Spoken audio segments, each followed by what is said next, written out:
Hello guys, এই যে আমার বান্ধবী সখিনারা কিছু বলবে, কি বলবে আমি জানি না, সব মাথা খারাপ, মাথা নষ্ট। আমরা ঘুরতে এসেছি মায়াপুর, তোমরা দেখতেই পাচ্ছ। আর এই যে সবাই মিলে ঘুরছি এখন, আর কিছু বলতে পারছি না। আর এই যে একজন পোস্ট দিচ্ছে, ভিডিওর মাঝে পোস্ট দিচ্ছে, কিছু করার নেই, মাঝে মাঝে শুধু পোস্ট দেবে। ফটোটা কন্টিনিউ চালিয়েই যাবে, মানে ভিডিওর মাঝখানেও ছবি কিভাবে উঠতে হয় ওর কাছ থেকে শিখে নেবেন। আপনাদের যদি কারো প্রয়োজন হয় এমন কাউকে, তাহলে এই যে আমাদের বান্ধবী আছে, কন্ট্যাক্ট করে নেবেন আজকের জন্য, একদিনের জন্য।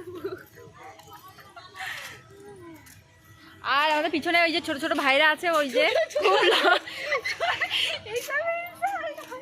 ওদেরকে ইনসাল্ট করছে, মানে আমাদের প্রতিবেশী, মানে আমাদের এই 3 দিনের জন্য প্রতিবেশী।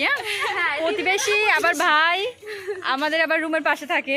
মানে কি বলবো, ওরা ভাই দাদা কাকু সব কিছু নাও, বন্ধু বান্ধব। এখন আপাতত 3 দিনের জন্য, পরে আর দেখা হবে না ওই জন্য। এই মাথা খারাপ প্রাণী কিন্তু এই যে একজন। কিছু কিছু সময় মাথা খারাপ প্রাণীদের রাখতে হয়, জানিস তো, নাহলে বোরিং ভাবটা কাটে। আর একজনের মাথা খুব ভালো, তো শুধুই পোস্ট দেবে, শুধুই পোস্ট দেবে, সারাদিন একটা কাজ, যে পোস্ট দেবে। পোস্ট দিতে খুবই তার ভালো লাগে। আর মায়াপুরে এসে খুবই ভালো লাগছে, ভীষণ ভালো লাগছে। আর এই যে গাইস কিছু বলো, গাইস কিছু বলো। কি বলবো, কিছু একটা কিছু বলে দিলে হয়ে গেল।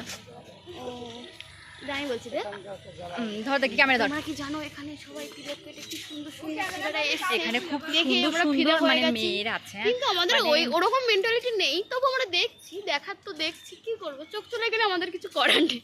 এই যে আমার হাত ব্যথা করছে গাইস, একটু তুমি ফোন ধরে একটু বক্তৃতা দিন। আর কতক্ষণ বক্তৃতা করবি তুই?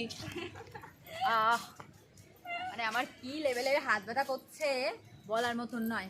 মানে অত 3-4 মিনিট উঁচু করে ধরে, মানে আচ্ছা মানে আমি 3-4 মিনিট ক্যামেরা ধরে আছি। আর একটু ঘুরে ঘুরে দেখাই।